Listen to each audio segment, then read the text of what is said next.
O Recarga Pay é seguro? Será que se você deixar o dinheiro na conta dessa instituição você vai perder dinheiro? Nesse vídeo vamos continuar a análise de crédito do Recarga Pay e vamos nos aprofundar nos números desse negócio. Meu nome é Lucas e seja bem-vindo a mais um vídeo do Irmãos Investidores. Então galera, eu vou passar aqui para a tela do meu computador e a gente vai avaliar os números desse negócio. Vamos olhar aqui indicadores de balanço e de resultado. Eu vou entrar aqui no site e a gente vai acompanhar isso juntos. Entrando aqui no site do Recarga Pay, a gente clica aqui e vamos avaliar os números desse negócio. A gente vai descer aqui um pouquinho e vamos observar isso aqui, ó. A gente vem aqui no Sobre Nós, então nessa parte de integridade e transparência, a gente vai olhar aqui as demonstrações financeiras. Vamos clicar aqui. Aqui a gente vai pegar a última demonstração de dezembro de 2023, que é o último resultado auditado ou divulgado no final do ano passado. Vamos observar os números desse ano. Então aqui é o nome, razão social da empresa, chama essa RP, Sociedade de Crédito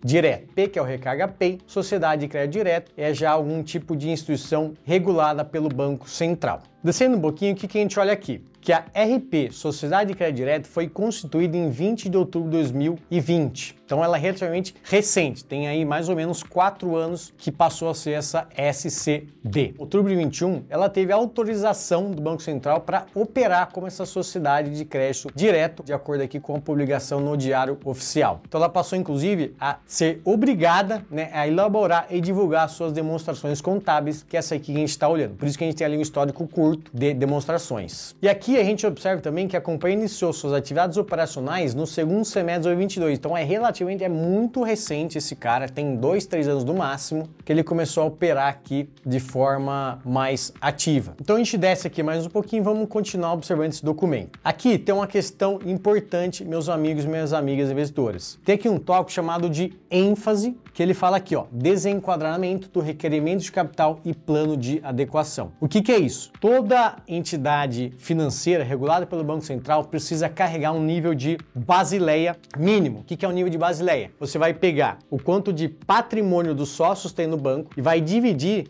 pelo quanto tem de carteira daquela instituição. Essa carteira, na verdade, eles convertem num risco associado a essa carteira, então é o quanto de dinheiro do sócio, quanto esse dinheiro da carteira, que é o dinheiro de terceiros. Quando a gente fala aqui que o auditor identificou que a Basileia estava desenquadrada, significa que o Recarga Pay tinha uma Basileia abaixo do mínimo regulatório. Isso aqui já chama muita atenção negativa de que a instituição não estava regular, não estava enquadrada de acordo com a regulação no ano de 2023, no final ali. Ele fala que houve esse descumprimento e os donos do Recarga Pay, eles fizeram aqui um plano para readequar esse capital. E aí a gente vai olhar aqui na nota 18, vamos entender um pouquinho mais como é esse plano que os donos do Recarga Pay estão discutindo para melhorar a Basileia. Então a gente vai descer aqui um pouquinho, a gente desce lá para a nota 18, eu vou achar aqui. Nota 18, a gente vê aqui um textinho e aqui, ó, na parte da gestão de capital,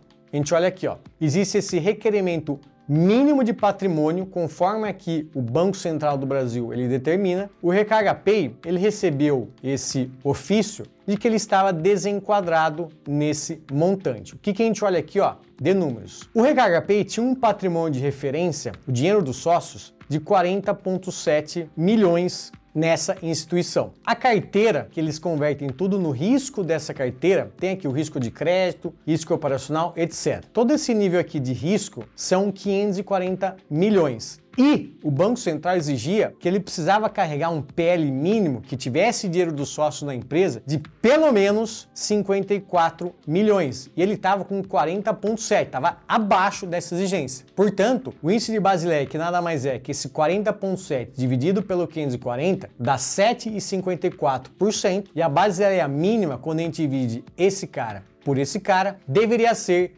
10%. Aí ele fala o seguinte, assim que o conglomerado teve ciência da situação desse capital perante essa norma, houve aqui um plano que inclui aporte de 5 milhões pelo acionista controlador aqui da Recarga até março de 24 e mais aqui 10 milhões pelo acionista indireto aqui da RP Brasil Holding, utilizando recursos próprios até agosto de 2024 e também algumas amortizações de algumas cotas de alguns fundos que o Recarga Pay participa, aqui na casa de 100 milhões e etc. Então aqui tem todo um plano para readequar. Então basicamente, se ele conseguir ao longo de 24 elevar esses 41 aproximadamente para 54, ele vai estar ali dentro do mínimo. Lembrando, e não basta ter só uma Basileia mínima para ser um banco ali razoável. Idealmente é você ter uma folga desse valor. Então, não basta só de colocar 14, o ideal é colocar 20, 30 milhões para ter muito mais folga do que só os 10%. 10% é o mínimo. Geralmente bancos tradicionais, bancos robustos, têm Basileia 12, 13, 15% e não esses 10%. E aí, meus amigos, o que você está achando dessa análise? Já te assustou um pouco esse desenquadramento de Basileia? Escreve nos comentários. Vamos passar agora para os indicadores de balanço de resultado do Recarga Pay. No final de 23, a gente vê aqui o balanço do Recarga Pay. O que é importante olhar aqui? A gente vê aqui essas operações de crédito. Não necessariamente é uma carteira de crédito onde ele concede crédito que ele não pode, são aqui movimentações do serviço que ele opera. Aqui, ó, ele tem uma carteira de 6,6 milhões de reais. Aqui está em milhares de reais, então ele tem uma carteira de 6,6 milhões de reais, que já me chama a atenção, meus amigos e minhas amigas investidoras. Isso aqui é um balanço muito pequeno. Só para te dar uma dimensão, quando a gente olha o tamanho de carteira do Nubank, o Nubank tem 91 bilhões de reais de carteira. O C6 tem uma carteira de 46 bilhões de reais. Este cara tem uma carteira de 6,6 milhões. Ou seja, esse cara é mais do que 1000 vezes menor do que os grandes bancos ali que a gente está acostumado a ouvir, Nubank, C6, Mercado Pago, etc. Então, isso aqui é um cara muito pequeno, e quando o cara é muito pequeno, ele tem muito mais risco de um cara com escala maior. Qualquer probleminha no segmento, nos clientes dele, ele sendo pequenininho, com pouco dinheiro ali, talvez ele não consiga suportar os estresses do mercado. Isso aqui já me chama a atenção negativamente. Quando a gente vai para o resultado, o que a gente observa? Que ele tem uma receita de praticamente 7,7 milhões aqui em 2023, o ano inteiro. Ele tira aqui as despesas de PDD, que são as despesas de inadimplêncios, que não estão pagando boleto. E aí, quando a gente olha no lucro, aqui também é outro ponto negativo. Em 2023, ele teve um prejuízo de 324 mil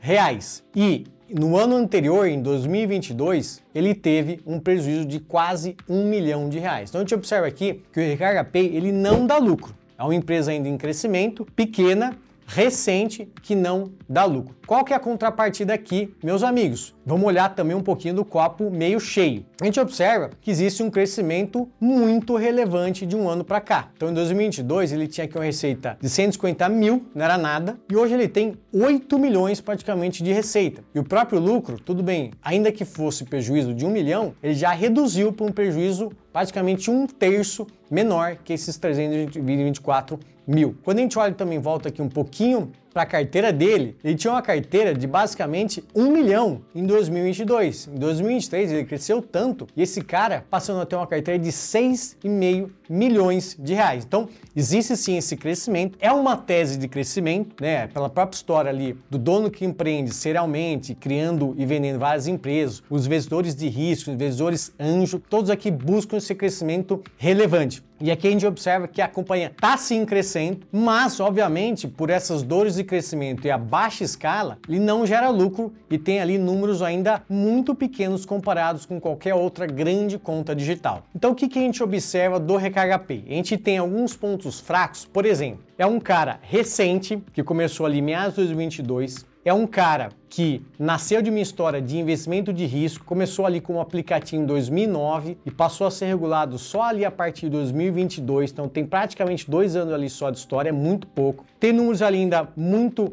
baixos, uma escala muito baixa, uma carteirinha ali de 6 milhões e meio, que é muito pequena comparado com os grandes bancos e outras contas digitais, e um cara que não dá lucro, ele tem prejuízo nos últimos 2 anos. E por fim, ele também é uma instituição de pagamento, não é um banco, não tem garantia do FGC. Já os pontos fortes, quando a gente olha também o contraponto, a gente vê que é um cara que está crescendo sim, é um cara ali que tinha uma carteira de 1 milhão e agora tem uma carteira de 6 milhões e meio, ele está reduzindo o seu prejuízo, então tinha ali um prejuízo na casa de 1 milhão, hoje tem na casa de 330 mil, e também, embora esteja desenquadrado em sua Basileia, existe um plano aí de relevantes aportes para enquadrar essa estrutura de capital. E aí, você achou que o 106% CDI era de graça? Não, o banco tem sim os seus riscos, então muito cuidado para deixar boa parte do seu dinheiro investido nessa instituição. Você pode deixar um dinheiro seu nessa instituição, mas que você diversifique. Deixa ali uma pequena parcela, não passa ali de 5% da sua carteira e deixa ali esse investimento para capturar, quem sabe, esses 106% CDI,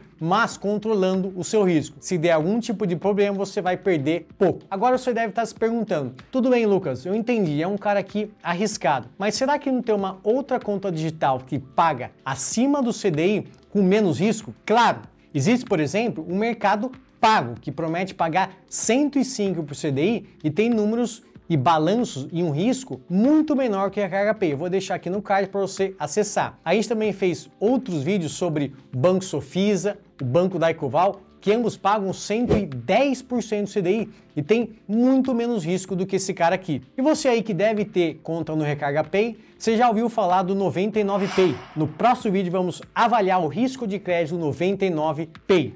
Nos vemos lá, um grande abraço.